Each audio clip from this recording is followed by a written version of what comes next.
Assalamualaikum warahmatullahi wabarakatuh. Jumpa lagi dengan Rumah Belajar Cemerlang. Halo adik-adik. Nah, sekarang saya akan melanjutkan membahas asesmen kompetensi minimum atau AKM untuk tingkat SD. Nah, sebelum kita memulai, mari kita baca basmalah dulu ya. Bismillahirrahmanirrahim. Nah, adik-adik, yang saya bahas kali ini adalah literasi numerasi. Nah, di sini adik-adik diharapkan bisa dan memahami bacaan yang diberikan untuk bisa memecahkan masalah yang diberikan. Nah, langsung saja kita bahas. Di sini ada bacaan. Nah, sebelum melanjutkan menonton video ini, jangan lupa subscribe, like, komen, dan tekan tombol loncengnya. Simak videonya sampai habis ya. Terima kasih. Indonesia memiliki suku bangsa beragam yang tersebar di 17.504 pulau di Indonesia berdasarkan sensus penduduk Badan Pusat Statistik tahun 2010. Indonesia memiliki sekitar 1.340 suku bangsa. Sangat banyak bukan? Keberagaman suku bangsa Indonesia dapat kita lihat di sekeliling kita. Termasuk teman-teman di sekolah dan di rumah tentu tidak semua sama dengan suku kita. Contohnya Agam, keturunan suku Batak, yang tinggal di Jakarta bersama teman-temannya Daren dan dari suku Dayak, Citra dari suku Jawa, Bara dari suku Minahasa, Edwin dari suku Asmat Papua. Mereka berteman sejak lama dan saling membantu satu sama lain. Nah, rumah mereka berdekatan. Rumah Agam ke rumah Bara hanya berjarak 3 petak ke arah timur. Rumah Agam ke rumah Citra berjarak 4 petak ke arah barat. Jika rumah Agam dalam garis bilangan di angka 0, maka akan terlihat seperti garis bilangan di bawah ini. Nah, seperti ini. Tadi rumah Agam berada di titik 0. Berada di mana titik 0? Berada di sini. Kemudian rumah Citra berjarak 4 petak ke arah barat. Nah, ini kan 1, 2, 3, 4. Nah, di sini ke arah barat. Nah, seperti ini. Ini arah mata anginnya, kalau ke sana itu ke arah barat ya. Kemudian rumah Bara berjarak 3 petak ke arah timur dari rumah Agam. Seperti ini. Nah, selanjutnya pada pertanyaan pertama, setelah kalian memahami ilustrasi garis bilangan tersebut, coba urutkan bilangan dari terkecil ke terbesar berdasarkan ketiga posisi tersebut. Nah, di sini adalah titik pusatnya 0. Nah, kalau semakin ke kanan nanti akan semakin besar. Kalau semakin ke kiri nanti akan semakin kecil. Nah, jadi kalau diurutkan ketiga posisinya, di sini ada rumah Citra, rumah Agam, dan rumah Bara. Jadi nanti yang paling besar siapa? Tentunya adalah rumah Bara. Nah, seperti ini. Nah, kalau di sini dari terkecil ke terbesar, maka rumah Agam berada di titik 0, rumah Bara berada di titik 3 atau 3 langkah ke kanan, berarti besar ya. Rumah Citra berada di titik negatif 4, berarti 4 langkah ke kiri. Maka jika diurutkan dari terkecil ke terbesar itu adalah negatif 4, 0, 3. Nah, jadi ini rumah Citra itu yang paling kecil ya, dan yang paling besar siapa? Rumahnya Bara. Seperti itu ya. Sekarang kita lanjut pertanyaan berikutnya. Nilai posisi rumah Bara lebih apa sih daripada rumah Citra? Kecil, sama, atau besar? Karena apa? Nah, kalian lihat posisi rumah Bara di sini, ya kan? 3 langkah ke kanan. Nah, ini 4, rumah Citra 4 langkah ke kiri. Nah, ternyata posisinya itu gimana sih? Nah, posisi rumah Bara itu lebih besar daripada rumah Citra karena posisi angka semakin ke kanan itu semakin besar, sedangkan semakin ke kiri semakin kecil. Nah, positif besar, negatif kecil ya. Selanjutnya, Edwin membawa 4 buah kelereng untuk bermain bersama Daren dan Bara. Saat bermain, dia kalah dan memberikan 2 kelerengnya kepada Daren. Dan Bara kalah dari Edwin dan memberikan 3 kelerengnya kepada Edwin. Garis bilangannya dapat terlihat sebagai berikut. Nah, Yang pertama, kita menggunakan konsep garis bilangan. Kalimat matematikanya, Edwin punya 4 buah kelereng jadi 4, kemudian kalah jadi negatif 2, kemudian Edwin dapat lagi dari bara kelereng sebanyak 3, jadi 4 dikurangi 2 ditambah 3, atau sama dengan 4 ditambah negatif 2 ditambah 3, jadi ketemunya 5. Nah, garis bilangannya gimana? Seperti ini. Nah, kalian lihat, Edwin punya 4 kelereng. Nah, jadi berada di posisi 4, berada di sini. Kemudian dia kalah dari Daren sebanyak 2 kelereng. Nah, kemudian posisinya akan bergeser ke kiri sebanyak 2 langkah. Di sini, negatif 2. Kemudian dia mendapatkan kelereng dari bara, karena bara kalah dari Edwin sebanyak 3 kelereng. Nah, jadi nanti 3 langkah lagi ke kanan sebanyak 3. Nah, posisinya berada di mana? Oh, di 5. Jadi jawabannya 5. Seperti itu. Itu untuk konsep garis bilangan. Kalau konsep perhitungan, 4 dikurangi 2 ditambah 3, kita hitung dulu. Di sini 4 dikurangi 2 dalam kurung ditambah 3. Kemudian ini 4 kurangi 3 berapa sih? 4 kurangi 2 itu 2. Kemudian 2 ditambah 3, 5. Seperti itu, sama saja ya. Nah, kalau adik-adik membuat garis bilangan nanti seperti ini, kalau di konsep perhitungan seperti ini. Nah, selanjutnya pada pertanyaan yang ketiga, buatlah garis bilangan untuk soal berikut. 3 dikurangi 5 ditambah 4. Nah, nanti di sini 3 langkah ke kanan. Ini positif ya, 3 langkah ke kanan. Kemudian 5 langkah ke kiri karena ada negatif. Kemudian 4 langkah ke kanan. Gambarnya bagaimana? Nah, seperti ini gambarnya. Nah, di sini 3 langkah ke kanan. Nah, posisinya berada di sini. Kemudian dikurangi 5, jadi 5 langkah ke kiri. Nah, posisinya berada di sini. Nah, kemudian setelah itu 4 langkah ke kanan karena tandanya positif. Nah, berada di sini. Nah, jadi jawabannya berapa? 2. Nah, berada di sini. Kenapa 2? 2 tadi itu dihitung dari angka 0 sampai dengan angka 2. Nah, di sini 3 langkah, kenapa kok 3 langkah ke kanan? Nah, di sini kan tidak ada tanda negatif, di sini tandanya positif. Jadi nanti tanda panahnya itu garis bilangannya ke kanan 3 langkah. Setelah itu karena tadi dikurangi dengan 5, maka 5 langkah ke kiri dimulai dari angka 3.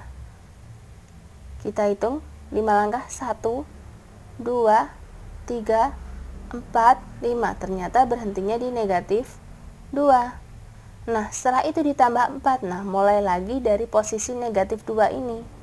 Bukan dari posisi 0 ya, mulainya dari negatif 2. Tergantung berhentinya nanti di mana. Nah, 1, 2, 3, 4. Nah, ternyata berhentinya di angka 2 di sini. Nah, sehingga jawabannya adalah 2. Seperti ini ya. Nah, selanjutnya, sekolah kami adalah sekolah yang berisikan siswa-siswa dari berbagai suku. Banyak murid di sekolah kami, 250 anak. Pada akhir tahun ajaran 37 anak lulus sekolah, dan pada tahun ajaran baru menerima murid sebanyak 40 anak. Berapa murid sekolah kami sekarang? Nah, murid di sekolah kami sekarang ada berapa sih? Nah, caranya gimana? Banyak murid di sekolah itu, sekolah kami itu, kemudian dikurangi dengan murid yang lulus pada akhir tahun ajaran, kemudian ditambah dengan murid masuk pada ajaran baru. Banyak muridnya. Nah, banyak murid yang mana ini? Banyak murid di sekolah kami ada 250 anak. Kemudian pada akhir tahun ajaran 37 anak lulus. Nah, kemudian dikurangi dengan 37 ini. Nah, kemudian pada tahun ajaran baru menerima murid sebanyak 40 anak. Nah, kalau menerima berarti ditambah. Kalau lulus di sini berarti kurang. Nah, seperti ini, banyak murid dikurangi murid lulus pada akhir tahun ajaran ditambah murid masuk pada ajaran baru. Banyak murid ada 256. Murid lulus pada akhir tahun ada 37. Kemudian ditambah dengan murid masuk pada ajaran baru. Nah, yang kita kerjakan dulu ini. 256 dikurangi 37 itu 219. Kemudian ditambahkan dengan murid yang masuk itu ada 40. Sehingga banyaknya murid di sekolah kami sekarang adalah 259 murid. Sarannya seperti ini. Sekarang kita lanjut soal berikutnya. Di sini ada suku Baduy. Suku Baduy adalah salah satu suku yang terdapat di Indonesia yang tetap menjaga kelestarian alam. Berbagai kekayaan alam yang terdapat di suku Baduy diantaranya gunung, sungai, dan hutan. Pada pagi hari, suhu di puncak gunung adalah 1 derajat Celcius di bawah 0. Setiap 1 jam, suhu di puncak naik 3 derajat Celcius. Sedangkan suhu di lembah pada pagi hari 21 derajat Celcius. Dan setiap 1 jam naik 2 derajat Celcius. Pada sore hari, suhu di puncak 23 derajat Celcius. Dan setiap jam turun 2 derajat Celcius. Sedangkan suhu di lembah pada sore adalah 29 derajat Celcius dan setiap 2 jam turun 2 derajat Celcius. Nah, bacaan ini nanti menyangkut pada permasalahan soal-soal yang diberikan pada slide berikutnya. Nah, kalian perhatikan bacaan-bacaan ini ya, pada bacaan ini. Nah, sekarang kita lanjut pada pertanyaan yang kelima. Suhu di puncak gunung pukul 2 adalah 1 derajat Celcius di bawah 0. Suhu di puncak gunung pada pukul 7 berapa derajat Celcius? Ya. Nah, tadi jarak waktu antara pukul 2 sampai dengan pukul 7 itu adalah 5 jam. Nah, kemudian setiap suhu di puncak gunung setiap 1 jam itu naik 3 derajat Celcius. Tadi di bacaan ya. Pada bacaan tadi setiap 1 jam suhu di puncak gunung itu naik 3 derajat Celcius. Nah, jadi suhu di puncak gunung pada pukul 7 itu berapa sih? Nah, jadi jarak waktu ini tadi dikalikan dengan kenaikan suhu setiap 1 jam. Jarak waktunya berapa? Jarak waktunya tadi 5 jam. Jadi 5 dikali kenaikan suhu setiap jam itu 3 derajat ini. Jadi 5 jam dikali 3 derajat Celcius per jam. Jadi pada pukul 7 suhunya itu 15 derajat Celcius di puncak gunung. Nah, buktinya apa? Nah, kalian lihat ini. 1 jam suhu di puncak naik 3 derajat Celcius di puncak gunung. Nah, kalian perhatikan baik-baik bacaannya ya. Selanjutnya, suhu di lembah pukul 7 adalah 21 derajat Celcius. Suhu di lembah pada pukul 9 adalah berapa derajat Celcius? Nah, kita hitung jarak waktunya dulu. Jarak waktu antara pukul 7 dan sampai pukul 9 itu 2 jam. Nah, suhunya naiknya berapa jam sih? Suhu di lembah setiap 1 jam itu naik 2 derajat Celcius. Nah, maka suhu pada pukul 9 jika suhu pada pukul 7 ada 21 derajat Celcius adalah suhu awal. Suhu awalnya berapa? Suhu awalnya itu 21 derajat Celcius. Ini. Kemudian ditambah dengan jarak waktunya dikali kenaikan suhu setiap 1 jam. Jarak waktunya berapa? 2 jam. Kenaikan suhu setiap 1 jam berapa? 2 derajat. Jadi nanti suhu awalnya 21 derajat Celcius ditambah dengan jarak waktunya 2 jam dikali dengan kenaikan suhu setiap 1 jam 2 derajat Celcius. Sehingga 21 derajat Celcius ditambah dengan 4 derajat Celcius. Kemudian dijumlahkan. Jadi suhu di lembah pada pukul 9 itu adalah 25 derajat Celcius. Selanjutnya, pertanyaan berikutnya. Masih dengan bacaan yang sama tadi, suhu di puncak gunung pukul 4 adalah 23 derajat Celcius. Nah, berarti ini suhu awalnya ya, di puncak gunung. Suhu di puncak gunung pada pukul 8 8 adalah, nah pukul 20.00 itu pukul 8, berapa derajat Celcius? Nah jarak waktunya berapa sih? Jam 4 sampai jam 8. Oh, jarak waktu antara jam 4 sampai jam 8 atau jam 16.00 sampai pukul 20.00 itu adalah 4 jam. Nah, sekarang suhunya berapa? Suhu di puncak gunung setiap 1 jam itu turun 2 derajat Celcius. Nah, di sini kok turun? Karena semakin sore suhunya semakin turun, ya. Nah, sehingga caranya gimana? Suhu awal dikurangi dengan jarak waktu dikali penurunan suhu setiap 1 jam. Suhu awalnya berapa? 23 derajat Celcius dikurangi 4 jam dikali 2 derajat Celcius berapa? 23 derajat Celcius dikurangi dengan 8 derajat Celcius. Jadi suhu di puncak gunung pada pukul 8 itu 15 derajat Celcius, mengalami penurunan sebesar 8 derajat Celcius, ya. Kemudian pertanyaan berikutnya, suhu di lembah pukul 17.00 atau pukul 5 adalah 29 derajat Celcius. Suhu di lembah pada pukul 7 adalah berapa derajat Celcius? Sama seperti tadi, kita mencari jaraknya dulu. Jarak waktu antara pukul 17.00 sampai pukul 19.00 adalah 2 jam. Setelah itu suhu di lembah setiap 2 jam turun 2 derajat Celcius. Nah, di sini kalian lihat, di sini jaraknya hanya 2 jam. Nah, di sini suhu di lembah setiap 2 jam turun 2 derajat Celcius.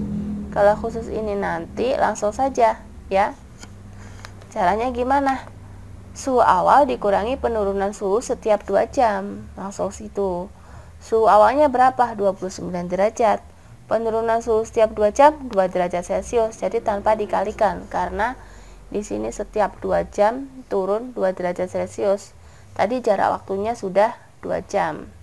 Jadi langsung saja 29 derajat Celcius dikurangi dengan 2 derajat Celcius, maka ketemunya 27 derajat Celcius. Nah, seperti itu. Demikian pembelajaran kali ini.